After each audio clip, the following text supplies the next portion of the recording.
officially transferred ownership of our house to my parents, and James and I were on the verge of divorce. With a cold, detached expression, he pointed at me and curtly ordered me to leave. His words were sharp, laced with disdain, while his parents looked on, their approving smiles silently reinforcing his cruelty. But I remained unshaken. Their words held no power over me. I had anticipated this moment, prepared my luggage in advance, and walked out without hesitation. They had no idea what awaited them. My name is Sally, and I just turned 50. Many years have passed since our marriage, and our children have grown independent, living their own lives. I once lived the routine of an ordinary salaried worker, but through a friend's recommendation, I discovered a new path, teaching handmade accessories, a hobby that became my profession. This career shift marked a turning point in my life, bringing fulfillment through creativity and meaningful interactions with my students. Some may doubt the idea of turning a hobby into a livelihood, but I am content. James and I met by chance at my former company. He worked at a client firm, and through frequent work-related gatherings, our relationship blossomed. We married for love. 3 years into our marriage, we welcomed a healthy, énergétique son. He graduated from a prestigious university and is now happily married, thriving in his own world. Yet, despite our son's success, the joy between James and me gradually faded. Over time, James changed. The once kind and considerate man I married became demanding and dismissive, treating me as little more than a housemaid. His ever-shifting expectations exhausted me. Lately, he had grown easily angered, blaming me for trivial matters, and his verbal abuse became more frequent. I longed to escape and start anew, but the burden of an unpaid mortgage held me back. To make matters worse, James quit his job without explanation and spent his days idling at home, refusing to contribute to household responsibilities. I was left to manage everything alone. The house we lived in was newly rebuilt, a project I had painstakingly funded. I had saved diligently, ensuring its reconstruction met my vision. It wasn't just a house, it was the culmination of my efforts, my dreams. I refused to let James claim it if I left. While he initially provided input on the design, I had financed every aspect of the project. The spacious kitchen, the carefully selected features, each element was a reflection of my aspirations. When the house was finally completed, I felt a deep sense of fulfillment. However, the costs had far exceeded our estimates, forcing us to take on a larger loan than expected. Taking on such financial responsibility in our 50s was daunting, but the dream of a beautiful home had given me the strength to move forward.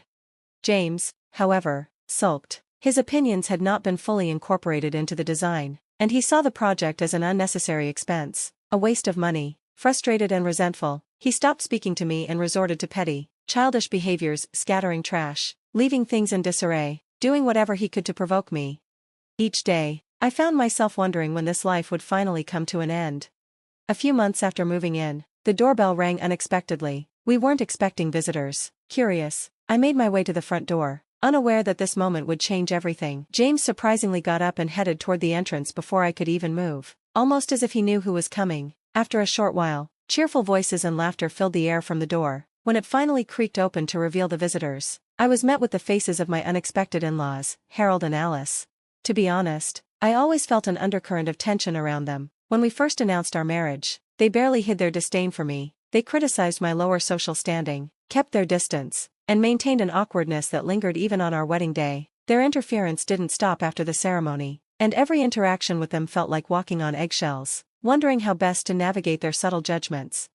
I'd hoped that, with time and less frequent contact, things would have settled, but their sudden visit caught me off guard. I greeted them as politely as I could, despite the familiar tension creeping up. Yet, they didn't respond in kind. They passed me by without a word, almost deliberately ignoring me, their shoulders brushing against mine. They couldn't help but marvel at the house, throwing out compliments about the spacious kitchen as though it were some rare treasure. James, ever proud, showed them around the house, eager to impress. When they left, their faces seemed satisfied, but James's expression quickly darkened. Without warning, he raised his voice, barking at me to hurry up and prepare tea and snacks. Caught off guard by his sudden anger, I scrambled to comply, hastily preparing everything, but no matter how much effort I put into it, they weren't impressed. Harold grumbled under his breath, clearly dissatisfied, and the tea and snacks barely lasted before they were dismissed. James, with a grin plastered across his face, suggested his parents move in with us, his words completely sidelining me. They nodded approvingly and left, with me standing there, watching them walk away. A pang of realization hit me as I saw James laughing and chatting with his parents, so carefree, something I hadn't seen in a long time.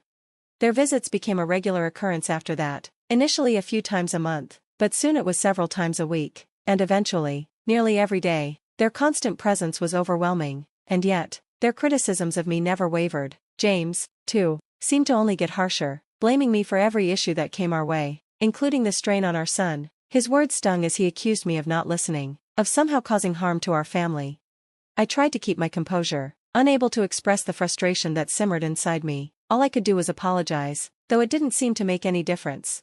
The visits didn't stop at their usual times. They began showing up whenever I was gone, leaving signs of their presence everywhere. Empty beer cans, discarded bottles, and patches of spilled alcohol marked their trail through our house, even seeping into the new rug. The once pristine home began to smell of liquor and felt far from welcoming.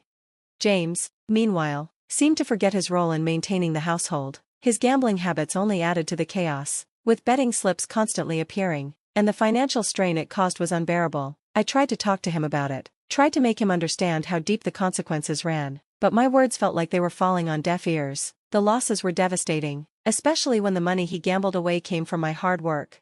After nearly a month of this escalating pattern, the in-laws began to target the times when I was out. One afternoon, I returned home early and was stunned to find them lounging around the house, as if it were their own. I confronted them, but their dismissive responses and condescending smiles made it clear they had no regard for my presence. I couldn't take it anymore. The tension between James, his parents, and me had reached its breaking point. Rather than letting my emotions take over, I decided it was time to devise a plan, to take control of the situation. Then something strange happened. During one of my scheduled absences, the in-laws showed up unannounced. Their timing was off, and I couldn't help but comment sarcastically about their deliberate avoidance of me. They ignored my remark completely, striding into the house with an air of entitlement. James greeted them with his usual warmth and led them through every corner of the house, from the kitchen to the bathroom. I watched them carefully, my suspicions growing. They were inspecting every detail, as if they had something to confirm. By the time they left, they wore smug expressions, clearly pleased with whatever they had uncovered. Something was definitely off, and I couldn't shake the feeling that there was more to their visit than met the eye. 2 of 2. I couldn't ignore their meticulous inspections, and suspicion gnawed at me. Were they hiding something? When I confronted James about it, he dismissed my concerns with an impatient wave. "It's none of your business," he said curtly, but his avoidance only deepened my unease. He was clearly concealing something, I just couldn't figure out what. With no choice but to observe, I decided to wait for the truth to reveal itself. Then, one evening after work, I returned home to an unsettling sight, a large moving truck parked in front of our house, its side emblazoned with the logo of Moving Center. James stood outside, speaking with the driver and a few company representatives. The moment our eyes met, he averted his gaze and disappeared into the house.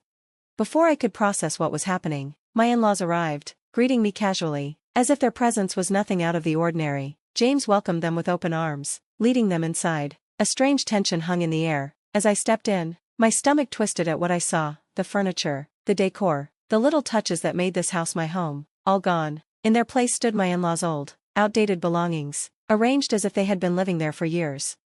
I sat down, forcing myself to stay calm. My in-laws circled me, smirking, their satisfaction evident. This was planned, this was deliberate. Though anxiety swelled within me, I kept my expression neutral, waiting to see where this charade would lead. Then, with an almost theatrical sigh, James finally spoke.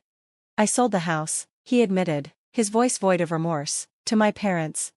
A beat of silence passed before he continued, his tone casual, as if announcing dinner plans. "And, well, I think it's best if we get a divorce." His parents nodded in agreement, their smug expressions daring me to react. But I didn't flinch. I had seen this coming. Without hesitation, I picked up the divorce papers he slid toward me, signed them swiftly, and placed my wedding ring on the table. "I'll be leaving, then," I said coolly. Their smirks wavered, clearly expecting a different response. What they didn't know was that I had prepared for this moment. Their frequent, oddly timed visits had set off alarms in my mind, prompting me to install surveillance cameras around the house. It wasn't long before I uncovered footage of James and his parents gleefully discussing their scheme, selling the house and forcing me out. Anticipating their betrayal, I had taken the necessary steps. I legally transferred the mortgage entirely into James's name before they could act. If they wanted the house, they could take full responsibility for its financial burden. The mortgage payments, $1,900 a month, had always come from my hard-earned salary. Without my support, I doubted they could keep up. With a clear conscience, I walked away from the toxicity, moving into a new, peaceful home furnished exactly to my liking. I embraced my newfound independence, relishing the quiet mornings where I could finally sleep in, but peace was short-lived. On my day off, as I prepared to enjoy a long, uninterrupted rest, The doorbell rang. Annoyed, I dragged myself to the door, only to find James and his in-laws standing there, uninvited. Their expressions were frantic, panicked. Without waiting for an invitation, they barged in, slamming a document in front of me. "You changed the name on the house loan without permission," James accused, his voice shaking with fury. Feigning surprise, I leaned back, arms crossed. I had every right to. The house was mine to begin with. Their faces paled. I soon learned that, shortly after I left, they had received official notice of the mortgage transfer, and now, reality had hit them, hard. "We can't afford that kind of money," James shouted, his desperation thinly veiled behind anger. His parents echoed his distress, admitting they were all unemployed with no savings to fall back on. I remained unfazed. "Then you'll need to find a way to pay it," I replied, watching their growing panic. "Because if you don't, the bank will take the house." James scoffed, dismissing my words, until he frantically searched online and saw the brutal truth for himself. Late fees, interest hikes, the looming threat of foreclosure, his face contorted with horror. His mother clutched his arm. "What do we do?" she whispered. I sighed, offering a simple, logical solution: find jobs, work hard, like the rest of us. But my advice only deepened their despair. James confessed he was drowning in gambling debt, with no steady income to rely on. His parents had nothing to their name. They had gambled everything on their scheme to oust me, only to find themselves trapped in their own mess. Their pleas began, pathetic, desperate attempts to rekindle old ties. "We've been together for so long," James said weakly. "Doesn't that mean anything?" I scoffed. "Not anymore." Without another word, I shut the door in their faces. In one last act of pettiness, they tried to report me to the police, but with no legal grounds, they were promptly dismissed. The inevitable happened. Unable to keep up with payments, they lost the house and were forced to move into a small apartment on the outskirts of town. James found a part-time job, barely scraping by. Meanwhile, I flourished. With my newfound freedom, I focused on my career and started a handmade crafts blog. To my delight, it gained traction, and soon, my side passion doubled my monthly income. I was even invited to lead workshops and courses. As for love, I had no intention of remarrying. My future was mine alone to shape. One day, as I tidied my bookshelf, my fingers brushed against an old household account book from the early days of my marriage. Flipping through the pages, memories surfaced, of financial struggles, sacrifices, and the slow erosion of trust. But rather than sadness, I felt only relief. With a quiet smile, I placed the book back on the shelf, turning toward the bright future ahead.